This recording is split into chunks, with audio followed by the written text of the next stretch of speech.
Cut చేస్తే ట్రాన్స్జెండర్లకు సరికొత్త ఉపాధి సీఎం రేవంత్ వినూత్న ఆలోచన ట్రాఫిక్ వాలంటీర్లుగా నియమించే యోచన. సో ఈ విషయంలో అయితే కాంగ్రెస్ పార్టీ ప్రభుత్వాన్ని అయితే డెఫినెట్గా మెచ్చుకోవాల్సిందే. ఇక ఎలాంటి ఉపాధి అవకాశాలు దొరక్క యాచించటమే తమ వృత్తి అన్నట్టుగా మారిపోయిన ట్రాన్స్జెండర్లకు ఓ మార్గం చూపే దిశగా సీఎం రేవంత్ కీలక డెసిషన్ తీసుకున్నారు.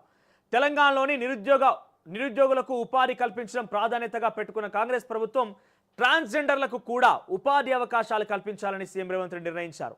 ఇందులో భాగంగానే హైదరాబాద్లో ట్రాఫిక్ను నియంత్రించేందుకు ట్రాన్స్జెండర్లను వాలంటీర్స్గా ఉపయోగించుకునే అంశాన్ని పరిశీలించాలని అధికారులకు సీఎం రేవంత్ రెడ్డి ఆదేశించారు. హోంగార్డ్స్ తరహాలో ట్రాన్స్జెండర్లకు కూడా ఉపాధి కల్పించేలా చర్యలు తీసుకోవాలని సూచించారు. మరి వాళ్ళకి ఎటువంటి ట్రైనింగ్ ఇస్తారు, వాళ్ళ క్వాలిఫికేషన్ ఏం చూస్తారు, ఇవన్నీ పరిగణలోకి తీసుకోవాలి. ఎందుకంటే అందరూ కూడా దాంట్లో కొంత యాచించడమో కొంత పక్కదారి దొక్కి డబ్బుల కోసం పొట్ట నింపుకోవడం కోసం ప్రయత్నాలన్నీ కూడా ఆ రకంగా ప్రయత్నాలు చేస్తున్న నేపథ్యంలో ప్రభుత్వం ఒక మంచి నిర్ణయం తీసుకున్నది బాగుంది. కానీ ఏ రకంగా ట్రైన్ చేస్తారు వాళ్ళని, ఎవరెవరిని ఏ క్వాలిఫికేషన్ పద్ధతిలో తీసుకుంటారు, ఏజ్ లిమిట్ ఏం పెడతారు, వాళ్ళకి జీతభత్యాలు ఏంటి, అన్ని విషయాలు కూడా త్వరలో తెలియాల్సిన అవసరం ఉన్నది. వీరి కోసం ఇప్పటికే కొన్ని యూనిఫామ్స్ కూడా సిద్ధం చేసిరట, చూపిస్తుంది. అది కూడా రాష్ట్రంలో పెద్ద ఎత్తున పెట్టుబడులు పెట్టేందుకు విదేశాల నుంచి పెద్ద కంపెనీలు ఆహ్వానించారు కూడా.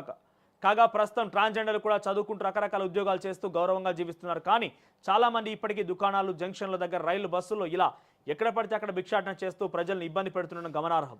అయితే జీవితంలో గౌరవంగా బతకాలని భావించే చాలామంది ట్రాన్స్జెండర్లకు మాత్రం సమాజంలో ఉపాధి అవకాశాలు దొరక్క ఇబ్బందులు పడుతున్నారు. చాలామంది వారిని పనుల్లో పెట్టుకునేందుకు నిరాకరిస్తున్న శోచనీయం. ఇక వీటన్నింటినీ పరిగణలోకి తీసుకున్న సీఎం రేవంత్ రెడ్డి నిర్ణయం చాలా పెద్ద ఎత్తున ప్రశంసలు వెలువెత్తున్నాయి. వర్కౌట్ అయితే జంక్షన్లో డబ్బుల కోసం వాహనదారుల దగ్గర చేయి చాచిన ఆ ట్రాన్స్జెండర్లు రేపు ట్రాఫిక్ నియంత్రించే అవకాశాలు ఉన్నాయి. సో ఇక్కడ చూడండి, వారి కోసం యూనిఫామ్లు సిద్ధం చేస్తున్నారట. ట్రాన్స్జెండర్లు హోంగార్డ్ తరహాలో వారికి విధులు అంటున్నారు సీఎం రేవంత్ రెడ్డి. ఇండోర్లా గ్రేటర్ హైదరాబాద్ చెత్త సేకరణకు జిఐఎస్ క్యూఆర్ స్కాన్ పరిజ్ఞానం వినియోగించాలి. మూసీ పరివాహక ప్రాంతం నిర్వాసితులకు పునరావాసం కల్పించాలి. అధికారులకు ఆదేశం. ట్రాఫిక్ విధులు నిర్వహించే ట్రాన్స్జెండర్ల కోసం పరిశీలిస్తున్న యూనిఫామ్స్ అంటే ఇవన్నీ.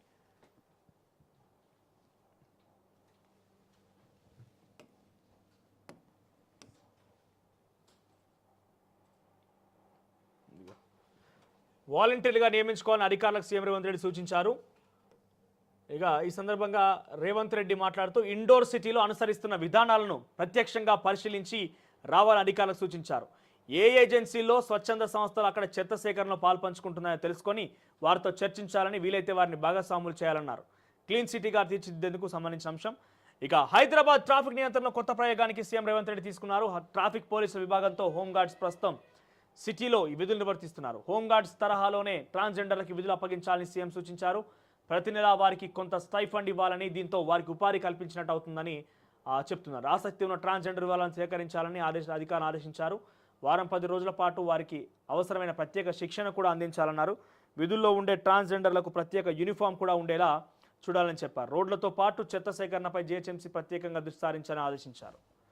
సో ట్రాన్స్జెండర్లకి ఉద్యోగ అవకాశం కల్పించడం అనేది డెఫినెట్గా ఏ రాష్ట్ర ప్రభుత్వాలు చేసినటువంటి ప్రయత్నం లేదు. డెఫినెట్గా రాష్ట్ర ప్రభుత్వంలో భాగస్వామిగా ఉంటూ, అంటే ప్రభుత్వ నౌకరి కాకపోయినా కూడా వాళ్ళ భాగస్వామిగా ఉంటూ కొన్ని విధులు నిర్వర్తించే విషయంలో ట్రాన్స్జెండర్లకు ఇచ్చిన అవకాశం డెఫినెట్గా సద్వినియోగం చేసుకుంటారు. ఇకనైనా వాళ్ళ యొక్క పొట్టకునిటి కోసం చేసేటువంటి వృత్తిని కావచ్చు, లేకపోతే ఇతరత భిక్షాటన కావచ్చు, మానుకుంటారనే ఒక ఆలోచనతో రాష్ట్ర ప్రభుత్వం నిర్ణయం తీసుకున్నది.